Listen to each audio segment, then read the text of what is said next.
Photography பற்றி பேசும்போது நிறைய டேர்ம்ஸ் புரியாத மாதிரியே இருக்கும். அதில் ஒரு சில காமனான டேர்ம்ஸ் பற்றி இந்த வீடியோவில் விளக்கமாக பார்ப்போம். என் பேர் ஷாருக். நீங்கள் பார்த்துட்டு இருக்கிறது C4E Tech. நீங்கள் இன்னும் சப்ஸ்கிரைப் பண்ணலன்னா கீழே தெரிகிற சப்ஸ்கிரைப் பட்டனை ப்ரெஸ் பண்ணுங்கள்.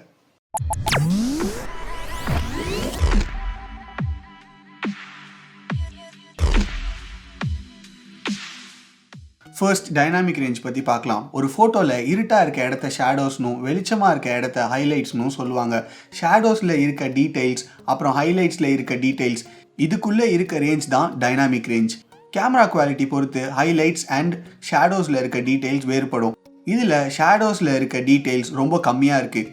இப்போ இதில் பார்த்தீங்கன்னா ஹைலைட்ஸில் இருக்க டீட்டெயில்ஸ் சரியாக தெரியல. இங்கே ரெண்டு இடத்துலையுமே இருக்க டீட்டெயில்ஸ் ஓரளவுக்கு தெரியுது. ஆனால் ஷேடோஸ் அப்புறம் ஹைலைட்ஸில் இருந்து இன்னும் கொஞ்சம் டீட்டெயில்ஸ் வேணும்னா HDR அதாவது ஹை டைனாமிக் ரேஞ்ச் அப்படின்ற மோடை ஆன் பண்ணிக்கலாம். ஹை டைனாமிக் ரேஞ்ச் அப்படின்னா ஒரே சீனில் இருக்க டிஃப்ரெண்ட் எக்ஸ்போஷரை 2 இல்லை 3 ஃபோட்டோஸ் எடுத்து அதெல்லாம் மர்ஜ் பண்ணுறது. HDR ஆன் பண்ணியே எடுத்த ஃபோட்டோஸில் ஷேடோஸும் கிளியராக இருக்குது, அப்புறம் ஹைலைட்ஸும் கிளியராக இருக்கிறத பார்க்க முடியுது. அடுத்து ISO. ஃபோட்டோகிராஃபியில் இந்த வார்த்தையை அதிகமாக கேள்விப்பட்டு இருப்பீங்க.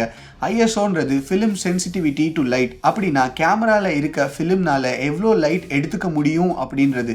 ISO வேல்யூ ஜாஸ்தியாக இருந்தால் ஃபிலிம்னால் நிறைய லைட் எடுத்துக்க முடியும். ஸோ வெளிச்சமாக இருக்க இடத்துல ISO வேல்யூவை கம்மியாக வச்சுக்கலாம்.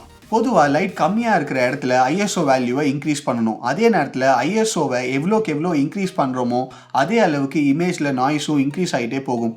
பொதுவாக ISO வேல்யூவை கம்மியாக வச்சுட்டு அதுக்கேற்ற மாதிரி அப்பேச்சர் அண்ட் ஷட்டர் ஸ்பீடை மாற்றணும். அப்பேச்சர்னா என்ன? அதாவது கேமரா உள்ள எவ்வளோ லைட் போகுது அப்படின்றது தான் அப்பேச்சர். இதோட வேல்யூவை மாற்றும் போது ஐரிஸ் அதாவது லென்ஸோட ஓப்பனிங் இதோட சர்க்கம்ஃபரன்ஸ் டிஃபர் ஆகும். அந்த ஐரிஸ் பெருசாக இருந்தால் நிறைய லைட் உள்ளே போகும், சின்னதாக இருந்தால் கம்மி லைட் உள்ளே போகும். லெஃப்டில் இருக்க பிக்சர் கொஞ்சம் கம்மி அப்பேச்சர் f5.6 வச்சு எடுத்தது. ரைட்டில் இருக்கிறது கொஞ்சம் அதிகம் f3.5 வச்சு எடுத்தது. கன்ஃபியூஸ் ஆகாதீங்க, எது சின்ன நம்பரோ அதுதான் வைடர் அப்பேச்சர். அடுத்து ஷட்டர் ஸ்பீட். சிம்பிளாக சொல்லணும்னா ஃபோட்டோ எடுக்கிறீங்க, ஷட்டர் ஓப்பன் ஆகுது, லைட் உள்ளே போகுது, ஷட்டர் க்ளோஸ் ஆகுது. இங்கே முக்கியமான ஃபேக்டர் என்னென்னா ஒரு ஃபோட்டோ எடுக்கும் போது எவ்வளோ நேரம் ஷட்டர் ஓப்பனாக இருக்குது அப்படின்றது தான்.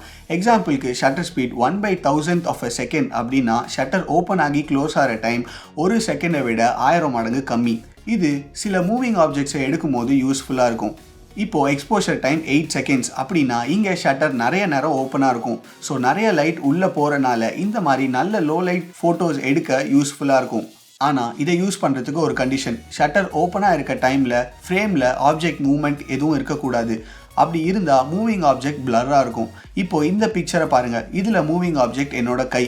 பட் இது எப்போவுமே ஒர்க் அவுட் ஆகாதுன்னு சொல்ல முடியாது. இந்த மாதிரி லைட் ஸ்ட்ரீக்ஸ் எடுக்க ஆசைப்பட்டீங்கன்னா இந்த செட்டிங் யூஸ்ஃபுல்லாக இருக்கும். இங்கே ஷட்டர் ஸ்பீட் 2.5 செகண்ட்ஸில் வச்சு எடுத்திருக்கோம். அதனால் மோஷன் பிளர் நிறையா இருக்குது. இன்னொரு விஷயம், அதிகமாக எக்ஸ்போஷர் டைம் வச்சு எடுத்தால் ஃபோன் கொஞ்சம் கூட ஷேக் ஆகக்கூடாது. ஸோ தோராயமாக ஒரு 0.5 செகண்ட்ஸ் வரைக்கும் தான் நம்மளால் ஃபோன் ஷேக் பண்ணாமல் இருக்க முடியும். அதுக்கு மேலே எக்ஸ்போஷர் டைம் செட் பண்ணால் ட்ரைபாட் அவசியமாக யூஸ் பண்ணணும். சேச்சுரேஷன் அப்படின்ற வார்த்தையை ஒரு இமேஜில் இருக்க ஆப்ஜெக்ட் எவ்வளோ பளிச்சுன்னு இருக்குது அப்படின்றத சொல்கிறதுக்கு யூஸ் பண்ணுவாங்க. லெஃப்டில் இருக்க பிக்சரில் சேச்சுரேஷன் கரெக்டாக இருக்குது, ஆனால் ரைட்டில் இருக்க இமேஜை ஹைலி சேச்சுரேட்டட் அப்படின்னு சொல்லலாம். OIS அதாவது optical image stabilisation. Once video எடுக்க ஸ்டார்ட் பண்ண உடனே நமக்கே தெரியாமல் நம்ம கை லைட்டாக ஆடும். இதனால் வீடியோவில் சின்ன சின்ன ஷேக் இருக்கும். ஃபோட்டோவாக இருந்தால் கொஞ்சம் பிளர்டாக இருக்கும். இதை சரி கட்டுறதுக்கு தான் OIS யூஸ் பண்ணுறாங்க. இப்போது உங்கள் கை ஒரு பக்கம் அசைஞ்சால் லென்ஸ் அதை சரி கட்டுறதுக்கு ஆப்போசிட் டைரெக்ஷனில் மூவ் ஆகும். இதனால் எடுத்த வீடியோ பார்க்க நல்லா ஸ்டேபிளாக இருக்கும். அடுத்து EIS அதாவது எலக்ட்ரானிக் இமேஜ் ஸ்டெபிலைசேஷன். OISல பார்த்தீங்கன்னா வீடியோ எடுக்கும் போதே உள்ளே இருக்க கேமரா யூனிட் லைட்டாக மூவ் ஆகி கை நடுக்கத்தை காம்பன்சேட் பண்ணும். அதாவது சாஃப்ட்வேருக்கு போகிறதுக்கு முன்னாடியே கரெக்ட் பண்ணும். ஆனால் EISல கை ஆடுறதை காம்பன்சேட் பண்ணுறது சாஃப்ட்வேர். இதில் பார்த்தீங்கன்னா ரெட் பவுண்ட்ரி உள்ளே இருக்கிற ஏரியா தான் நமக்கு ஃபைனலாக டிஸ்பிளேல தெரிகிற வீடியோ. பட் இந்த பிளாக் பவுண்ட்ரியில் இருக்கிற மொத்த ஏரியாவையும் கேமரா கேப்சர் பண்ணும். கை மூவ் ஆச்சுன்னா அதுக்கு ஏற்ற மாதிரி சாஃப்ட்வேரில் கரெக்ட் பண்ணிக்கும். கேமரா மேலே கீழே கொஞ்சம் அசைஞ்சா கூட நம்ம கண்ணுக்கு தெரியாத பிளாக் ஏரியாவில் தான் ஷேக் வரும். ரெட் பவுண்ட்ரியில் இருக்க ஏரியா ஸ்டேபிளாக இருக்கும். ஆனால் இது சாஃப்ட்வேர் மூலியமாக நடக்கிறதுனால எப்போவுமே பர்ஃபெக்டாக இருக்கும்னு சொல்ல முடியாது. அதனால நீங்கள் வாங்குகிற ஃபோனில் EIS விட OISக்கு அதிக இம்பார்ட்டன்ஸ் கொடுக்கறது நல்லது. ஒயிட் பேலன்ஸ் ஒரு ஆப்ஜெக்டோட உண்மையான நேரம் அது எந்த லைட்டிங் முன்னாடி இருக்குது அப்படின்றத பொறுத்து மாறும். நம்ம கண்ணால் நிறைய கலர்ஸ்க்கு ஈடு கொடுக்க முடியும். ஸோ அதனால தான் ஒயிட் கலர் ஆப்ஜெக்டை நம்ம எந்த லைட்டிங் கண்டிஷனில் பார்த்தாலும் அது ஒயிட்டாகவே தான் தெரியும். பட் கேமரானால் நம்ம கண்ணால் பண்ணுறதை பண்ண முடியாது. ஸோ ஒயிட் பேலன்ஸ் அட்ஜஸ்ட் பண்ணுறதுக்கு காரணம் இமேஜில் இருக்க உண்மையான கலரை காட்டுறதுக்கு. ஒயிட் பேலன்ஸ்னு வரும்போது நீங்கள் 2 விஷயம் தெரிஞ்சுக்கணும். ஒன்று வார்ம், இன்னொன்று கூல். இந்த பிக்சர் ப்ளூயிஷாக இருக்கிறத பார்க்க முடியுது. ஸோ இதை கூல் அப்படின்னு சொல்லுவாங்க.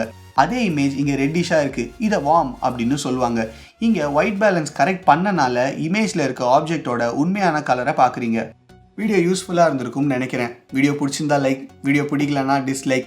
இந்த மாதிரி வேறு ஏதாவது வீடியோ வேணும்னு நினச்சிங்கன்னா கீழே கமெண்ட்ஸில் சொல்லுங்கள். நீங்கள் இன்னும் சப்ஸ்கிரைப் பண்ணலைன்னா கீழே தெரிகிற சப்ஸ்கிரைப் பட்டனை ப்ரெஸ் பண்ணுங்கள். ஆல்ரெடி சப்ஸ்கிரைப் பண்ணியிருந்தா கீழே இருக்க பெல் ஐக்கானை ப்ரெஸ் பண்ணுங்கள். அப்போ தான் நாங்கள் போடுற வீடியோஸோட ரெகுலர் அப்டேட்ஸ் உங்களுக்கு கிடைக்கும். அடுத்த வீடியோவில் பார்ப்போம். என் பேர் ஷாருக், நீங்கள் பார்த்துட்டு இருக்கிறது C4E Tech. பாய்.